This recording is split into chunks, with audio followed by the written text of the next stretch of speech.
लद्दाख, वो नाम जिसे सुनकर ही एक रोमांच की अनुभूति होती हो। वो नाम जिसे सुनकर ही हर किसी का मन वहां जाने को विचलित हो उठता हो। लद्दाख एक वो ख्वाब जिसे हर हिमालय प्रेमी अपने मन में सजाता है। आखिर ऐसा क्या है लद्दाख में जिसे देखने हर साल लाखों युवा कई खतरों से लड़कर भी यहाँ पहुंचते हैं। दोस्तों, बहुत कुछ है लद्दाख में जो यहाँ पर्यटकों को मंत्रमुग्ध करने के लिए काफी है। फिर चाहे वो नुब्रा वैली का रेगिस्तान हो या फिर यहाँ के हाई एल्टीट्यूड पासेस, पेंगोंग झील का साफ नीला पानी हो या फिर जंस्कार नदी का इंडस नदी से संगम। यहाँ का आर्किटेक्चर तो अद्भुत है ही, लेकिन यहाँ की जो कलरफुल मोनेस्ट्रीज हैं उनका तो कहना ही क्या। और फिर यहाँ की ऑफ-रोडिंग का जो रोमांच है वो तो जैसे पहचान ही बन चुका है लद्दाख की। दोस्तों, बाय रोड लद्दाख जाने के लिए हमारे पास दो ऑप्शन है। पहला श्रीनगर से वाया कारगिल होते हुए लेह तक, जो कि 420 किलोमीटर दूर है, और दूसरा मनाली से लेह तक, जो कि 475 किलोमीटर दूर है। अगर आप पहली बार लद्दाख जा रहे हैं तो मेरी आपको सलाह है कि आप अपनी जर्नी क्लॉकवाइज प्लान करें, यानी कि श्रीनगर के रास्ते से जाएं और वापसी मनाली के रास्ते से करें। तो चलिए हम अपनी इस खूबसूरत यात्रा को शुरू करते हैं श्रीनगर से।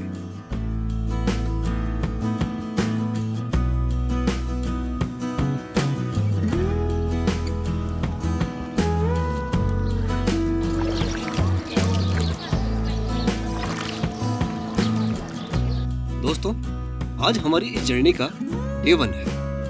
हमारा आज का टारगेट श्रीनगर से सुबह जल्दी निकल शाम तक लामायुरू पहुंचने का है।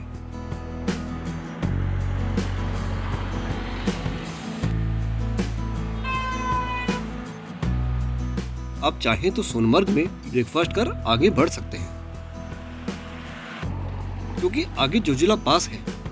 या यूं कहें कि द्रास तक आपको ये सुविधा नहीं मिलने वाली। जोजिला इस रूट का पहला हाई पास है, जिसकी समुद्र तल से ऊंचाई 3530 मीटर है। जोजिला का रास्ता थोड़ा दुर्गम है और यहाँ लैंडस्लाइड के चांसेस भी ज्यादा रहते हैं। ट्रैफिक जाम होना तो यहाँ आम है।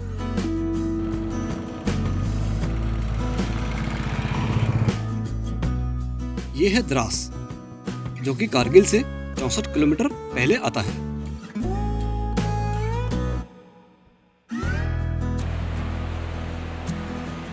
कारगिल इस रूट का सबसे बड़ा टाउन है। यहाँ आपको सभी सुविधाएं मिल जाएंगी, जैसे petrol pump, hotel, motor workshop या मेडिकल स्टोर और एटीएम भी।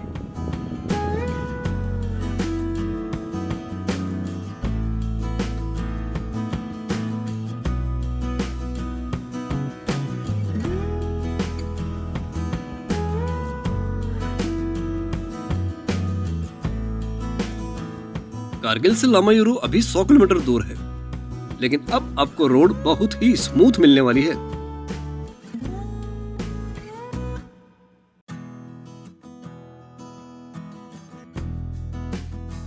दोस्तों, लामायुरू पहुंचने के साथ ही हमारा डे 1 का टारगेट अब यहीं पूरा होता है।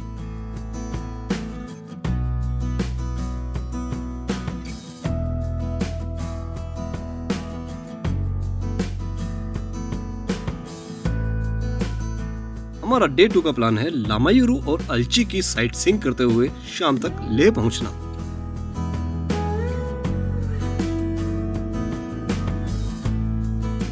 लामायुरू लद्दाख क्षेत्र के सबसे पुराने बौद्ध मठों में से एक है।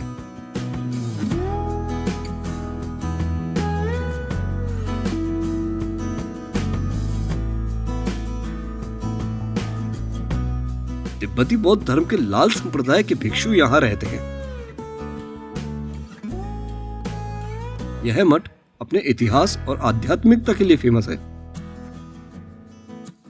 बौद्ध गुरु नरोपा यहाँ एक गुफा में ध्यान लगाते थे, जिसे अब उनके मंदिर के रूप में इस्तेमाल किया जा रहा है।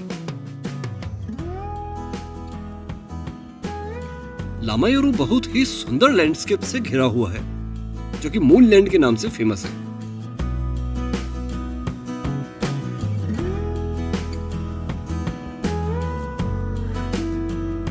दोस्तों, श्रीनगर के रास्ते लद्दाख आना और लामायुरू में एक रात गुजारने का फायदा हमें ये होता है कि हम लेह पहुंचने तक यहाँ की ऊंची पहाड़ियों के हिसाब से ढल चुके होते हैं। वैसे भी इस रास्ते में ऑक्सीजन की कमी महसूस नहीं होती।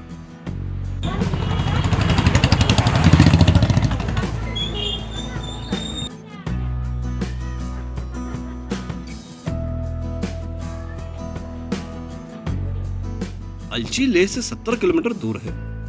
यह सिंधु नदी के तट पर स्थित है। यह उन दुर्लभ मठों में से एक है जो किसी पहाड़ी पर नहीं बने हैं। यह लद्दाख का सबसे पुराना मठ है।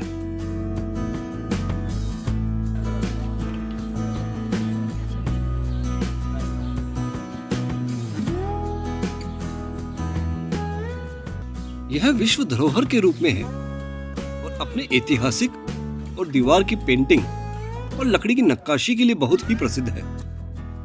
और ये सभी करीब 1000 साल पुरानी है।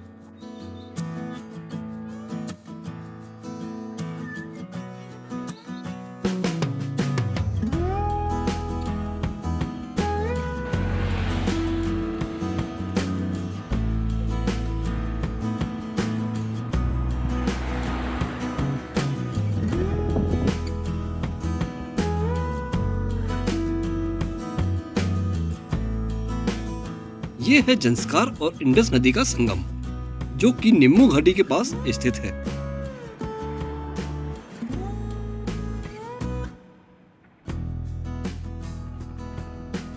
ये है मैग्नेटिक हिल। दोस्तों, इस जगह का रोमांच शब्दों में बयां नहीं किया जा सकता। यहाँ जाने पर ही आप जानेंगे कि क्यों इसे मैग्नेटिक हिल कहा गया है।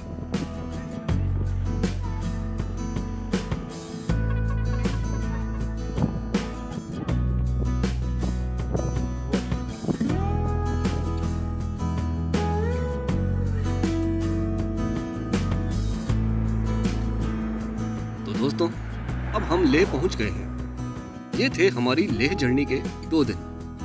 कल फिर मिलेंगे डे 3 के नए प्लान के साथ। नमस्कार।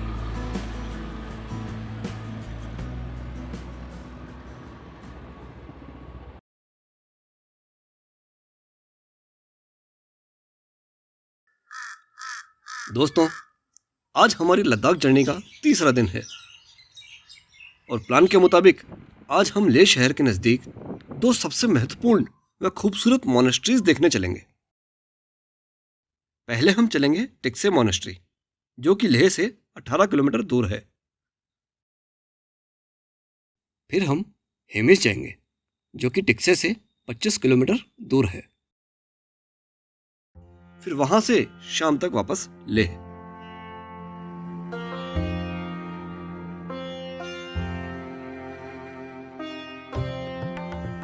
टिक्से लद्दाख के सबसे बड़े मठों में से एक है और एक पहाड़ी पर स्थित है। यह बौद्ध मठों की आदर्श वास्तुकला का प्रतिनिधित्व करता है।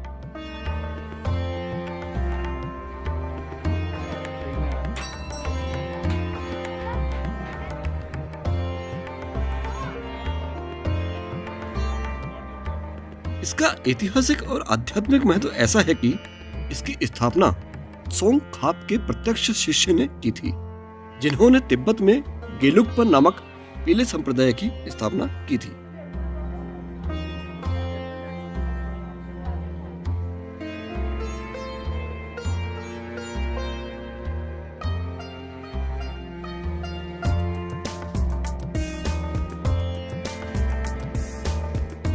यहाँ की मैत्रेय बुद्ध प्रतिमा बुद्ध की शायद सबसे अधिक फोटोग्राफी की गई प्रतिमा है।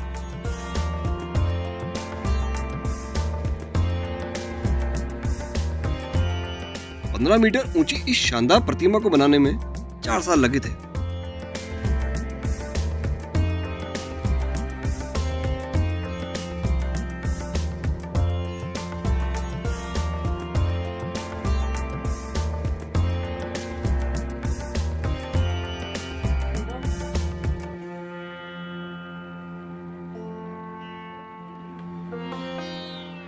टिक्से मोनेस्ट्री का वैभव कुछ ऐसा है कि जो भी टूरिस्ट लद्दाख आता है वो इसे देखे बिना नहीं जाता।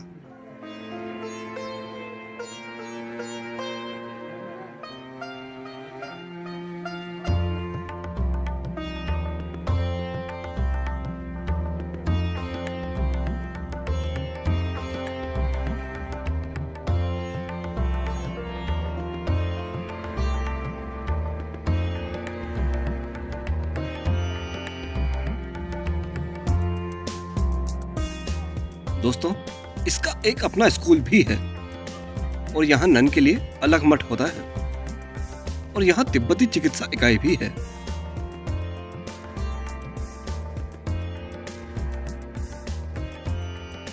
दोस्तों, अब हम चलते हैं हेमिस, जो कि लद्दाख क्षेत्र का सबसे बड़ा और अमीर बौद्ध मठ है।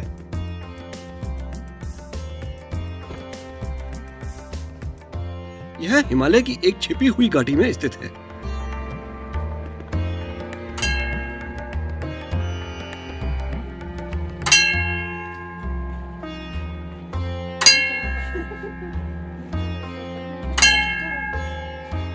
छिपी हुई जगह के कारण यह दुश्मनों द्वारा नहीं ढूंढा जा सका और यही कारण है कि यह इतिहास का सबसे धनी और प्रभावशाली मठ बना रहा।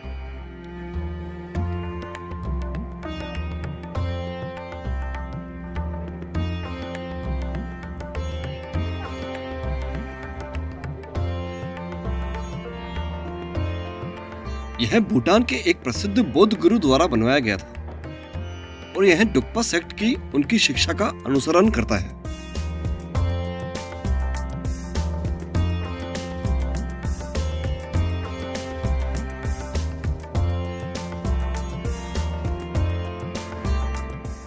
बौद्ध संस्कृति को जानने के लिए यह सबसे महत्वपूर्ण मठ है।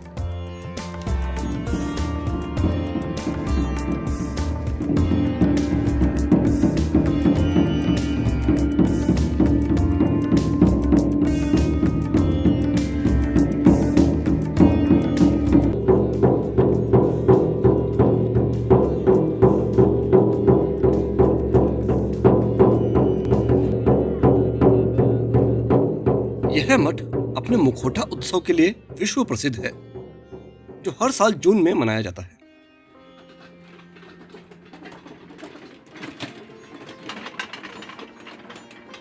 आज भी लगभग 140 भिक्षु यहाँ निवास कर रहे हैं। दोस्तों, टिक्से और हेमिस इतनी बड़ी मोनेस्ट्रीज हैं कि इन्हें प्रॉपर विजिट करने में हम काफी थक चुके होते हैं। इसीलिए डे 3 के प्लान में आज इतना ही। कल फिर मिलेंगे डे 4 के एक नए एक्साइटिंग प्लान के साथ। नमस्कार।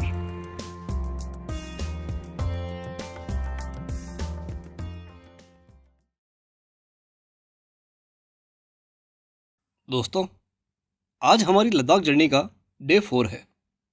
हमारा आज का टारगेट कुछ ऐसा है कि हमें लेह से सुबह जल्द ही निकलना चाहिए। आज हम जाएंगे लेह से खारदुंगला पास होते हुए नुब्रा वैली, जो कि लेह से 115 किलोमीटर दूर है।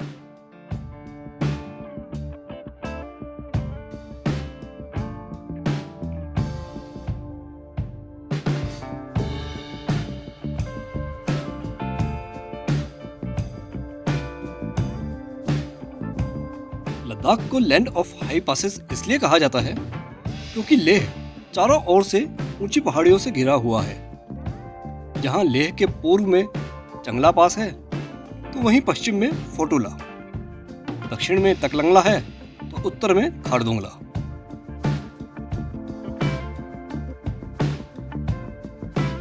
खारदुंगला पास, जो कि highest motorable road in the world के नाम से भी जाना जाता है,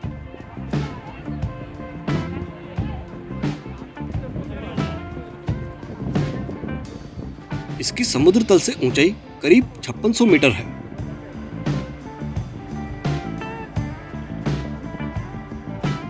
इतनी ऊंचाई पर ऑक्सीजन की कमी होना लाजमी है, इसलिए यहां ज्यादा देर नहीं रुकना चाहिए। दोस्तों, ये वही खूबसूरत रास्ता है जो हमें खारदुंगला के बाद नुब्रा वैली तक लेकर जाएगा।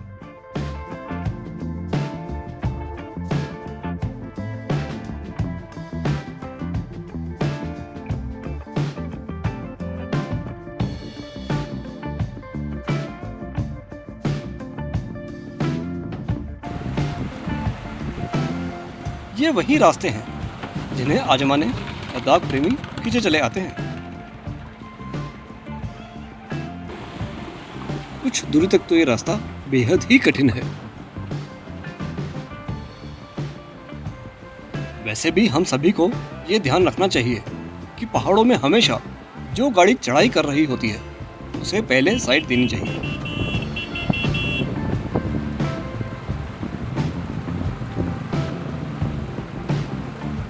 खैर, वैसे भी जब तक हम इन रास्तों पर फंसते नहीं हैं, हमारी लद्दाख जर्नी अधूरी सी लगती है। और ध्यान तो ये भी रखना चाहिए कि अगर हम बाइकर ग्रुप में हैं तो हमें अपने हर साथी को साथ ही लेकर चलना चाहिए।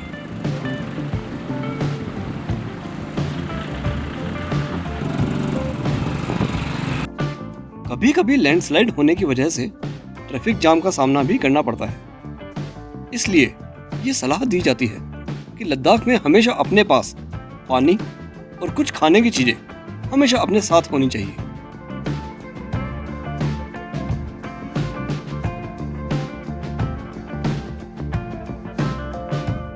ये है शोक नदी, जो उत्तरी लद्दाख से होकर बहती है और गिलगित बल्तिस्तान में प्रवेश करती है। यह करीब 550 किलोमीटर तक फैली हुई है।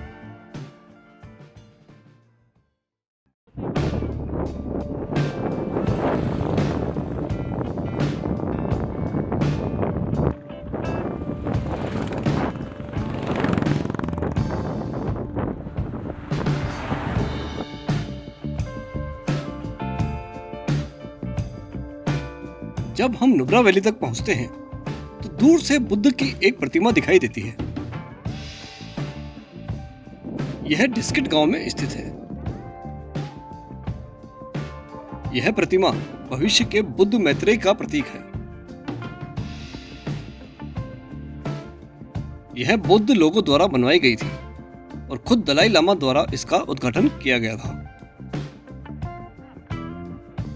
इस प्रतिमा के पास ही डिस्किट मोनेस्ट्री स्थित है। इसका भी अपना एक ऐतिहासिक महत्व है। यहां से हम चलते हैं नुब्रा वैली में ही स्थित हुंडर विलेज, जो कि अपने रेत के धोरों के लिए प्रसिद्ध है।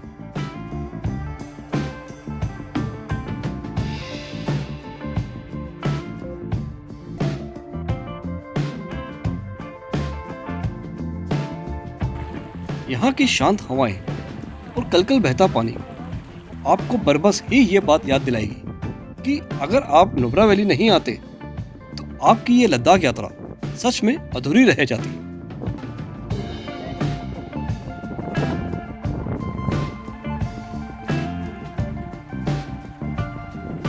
दोस्तों, प्लान के मुताबिक हुंडर में स्टे करने के साथ ही हमारा चौथा दिन यहीं पूरा होता है।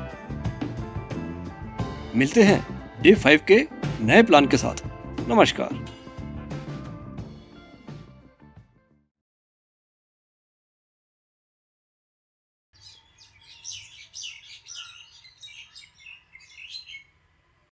दोस्तों, आज हमारी लद्दाख यात्रा का 5वां दिन है और आज हम जाएंगे पेंगोंग त्सो लेक।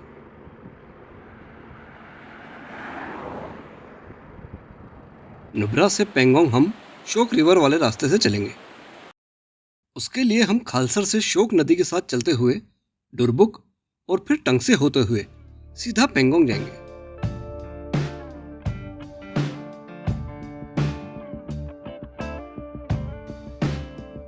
आप चाहे तो वारीला होते हुए भी पेंगोंग जा सकते हैं, लेकिन ये रास्ता थोड़ा लंबा है, इसलिए इसे एक विकल्प के रूप में ही रखना चाहिए।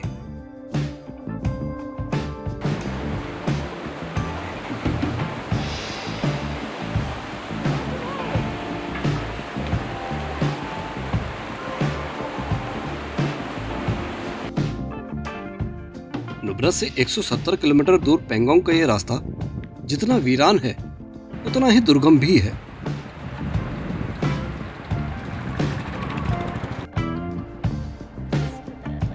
अगर आप किसी एसयूवी कार से हैं तो ही इस रास्ते से जाएं।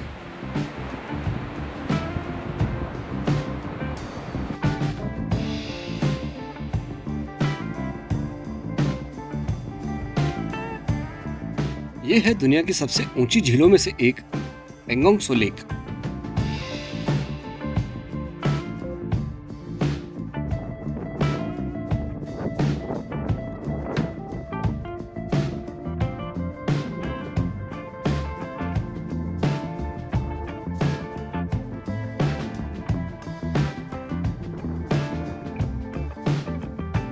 पेंगोंग झील के किनारे बसे इस सुंदर और छोटे से गांव को स्पंग मिक विलेज के नाम से जाना जाता है।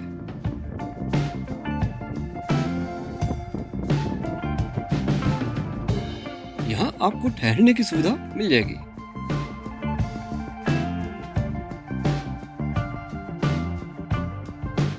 यकीन मानिए, इस झील किनारे बिताई गई एक शाम आपके जीवन की एक यादगार शाम बन जाती है।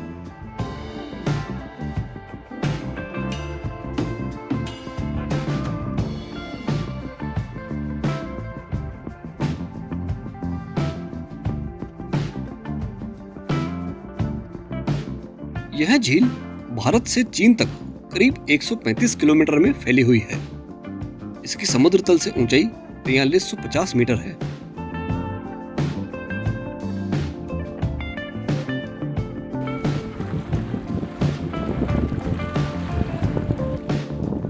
पेंगोंग अपने रंग बदलने की क्षमता के लिए प्रसिद्ध है। इसका रंग नीले से हरा और कभी लाल रंग में बदल जाता है। यह खारे पानी की झील है।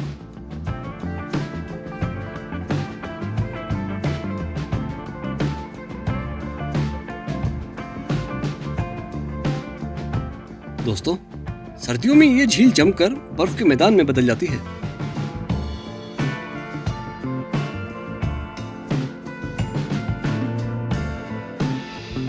दोस्तों, आज इस जर्नी का डे 6 है। पेंगोंग में ब्रेकफास्ट के बाद हमारा आज का प्लान लेह पहुंचने का है, जो कि पेंगोंग से 150 किलोमीटर दूर है।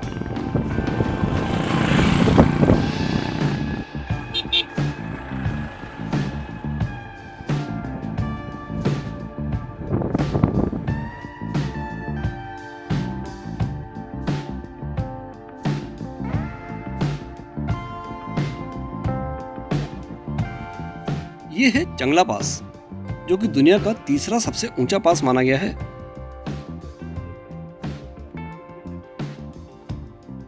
दोस्तों, आज का विराम लेह शहर में ही। मिलते हैं कल। नमस्कार।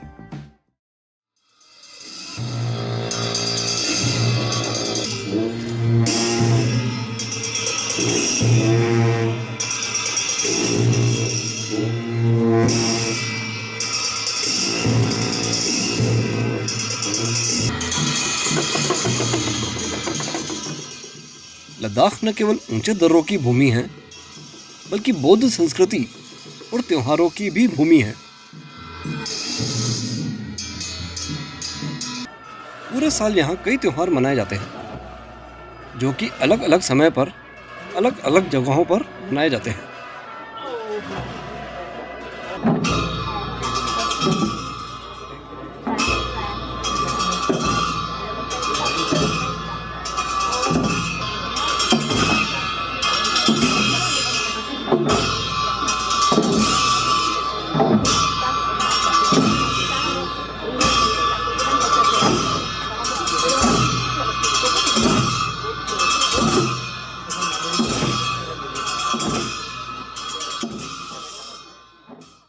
दोस्तों, आज हमारी लद्दाख यात्रा का 7वां दिन है और प्लान के मुताबिक सबसे पहले हम यहाँ चल रहे लद्दाख फेस्टिवल को एंजॉय करेंगे।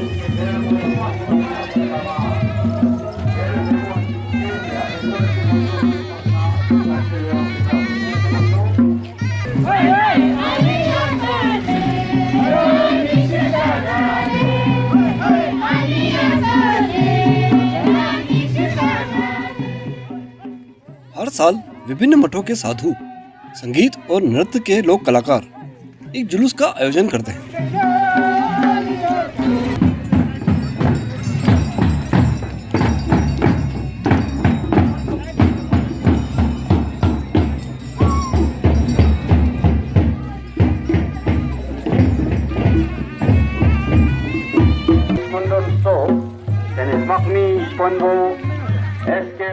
यह जुलूस पुराने लेह की छोटी सड़कों से होकर पोलो स्टेडियम तक जाता है, जहां सभी कलाकार अपनी कला का प्रदर्शन करते हैं।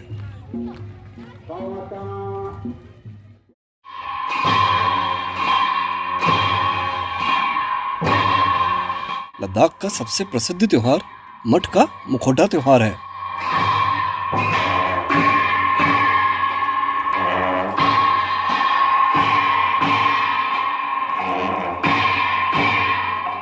सभी मठों में साल भर अपने स्वयं के मुखौटा त्योहार होते हैं।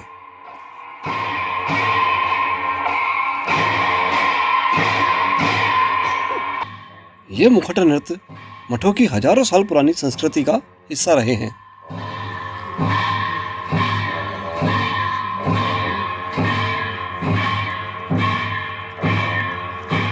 इस दौरान मठ के साधु सुंदर कपड़े और विभिन्न प्रकार के मुखौटे पहनते हैं। ये मुखौटे गुरु रिनपोछे, महाकाल और अन्य सुरक्षात्मक देवताओं के विभिन्न रूप का प्रतिनिधित्व करते हैं।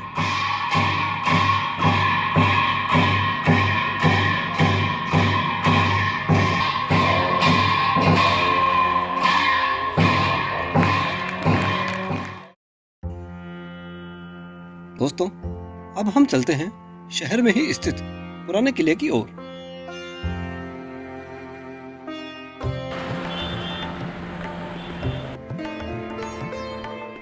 लेह किला आज एक पुरातात्विक स्थल और संग्रहालय है।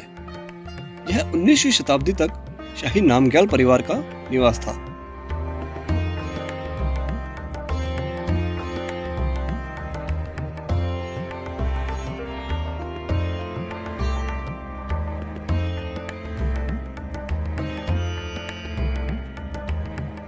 यह महल शाही परिवार के संपूर्ण इतिहास का गवाह रहा है।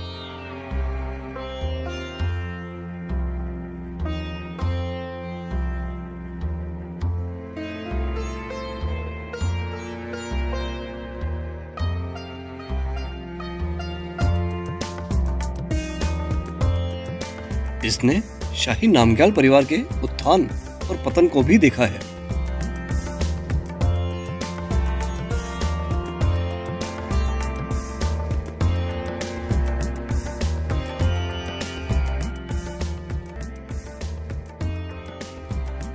स्पितुक यहाँ के मुख्य मठों में से एक है, जो कि लेह के बाहरी हिस्से में स्थित है।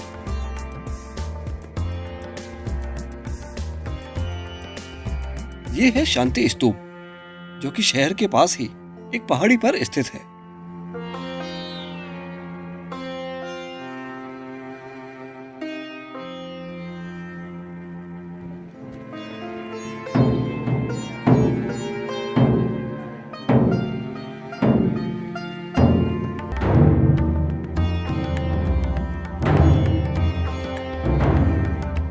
इसे हाल ही में विश्व शांति के प्रतीक के रूप में बनाया गया था।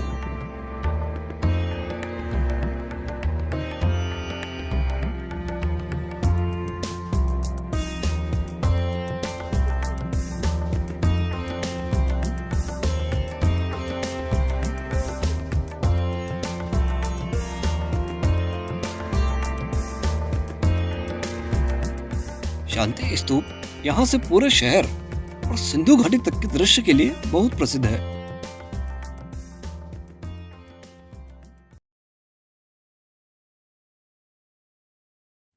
दोस्तों, पिछले 7 दिनों में जितना हमने लद्दाख के पहाड़ों को देखा, उतना ही यहाँ की जीवन शैली और संस्कृति को भी समझा। हम श्रीनगर के रास्ते से लद्दाख में एंटर हुए थे, लेकिन एग्जिट हम मनाली के रास्ते से करेंगे। और अब ये 2 दिन हम लेह से मनाली की 474 किलोमीटर की ड्राइव को एंजॉय करेंगे।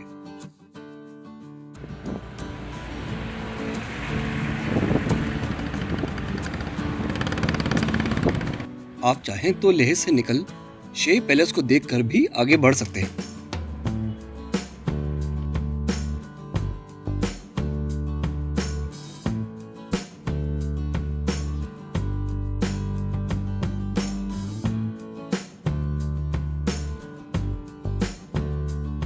लेह से 108 किलोमीटर की दूरी तय करने पर पहला हाई पास आता है तंगलंगला, जो कि second highest motorable pass in the world के नाम से जाना जाता है। इसकी ऊंचाई 5328 मीटर है।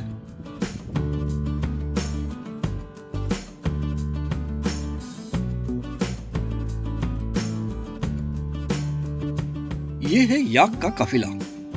दोस्तों, ऐसा अद्भुत नजारा आप मोरी प्लेन जैसे एरिया में ही देख पाते हैं।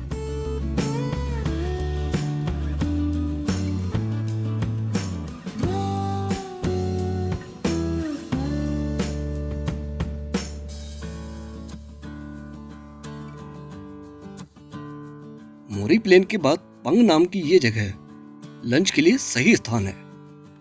आगे फिर सरचू तक आपको ये सुविधा नहीं मिलने वाली।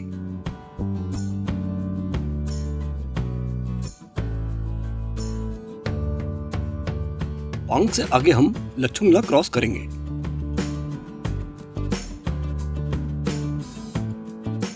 लच्छुंगला के बाद आएगा नकीला।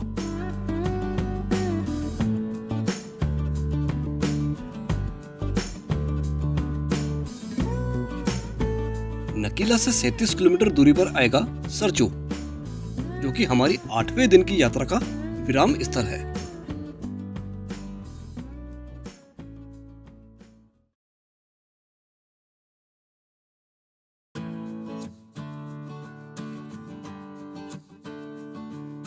दोस्तों, हमारी इस 9 दिन की लद्दाख यात्रा का आज आखिरी दिन है और आज का हमारा टारगेट सरचू से निकल 222 किलोमीटर दूर मनाली पहुंचने का है।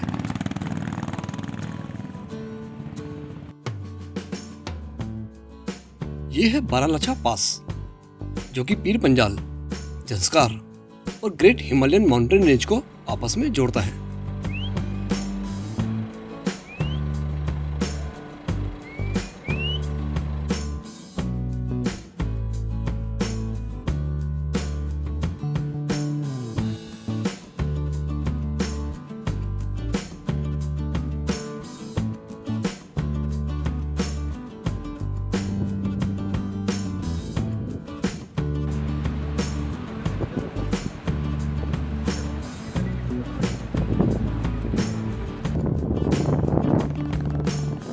दोस्तों, लद्दाख के बंजर पहाड़ अब हम पीछे छोड़ चुके हैं, क्योंकि जिस्पा के बाद पहाड़ों पर हरियाली होना शुरू हो जाती है।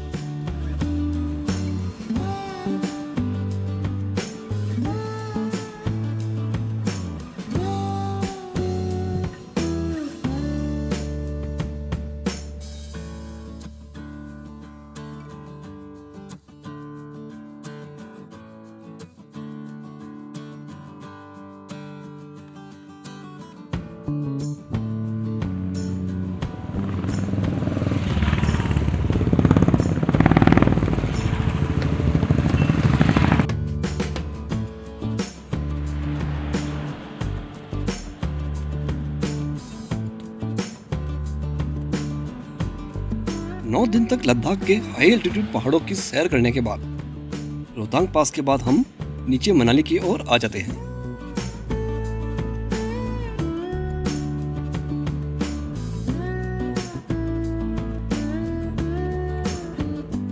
तो दोस्तों, ये थी हमारी 9 दिनों की लद्दाख यात्रा, जिसे हमने श्रीनगर से शुरू किया और समापन हम मनाली में कर रहे हैं।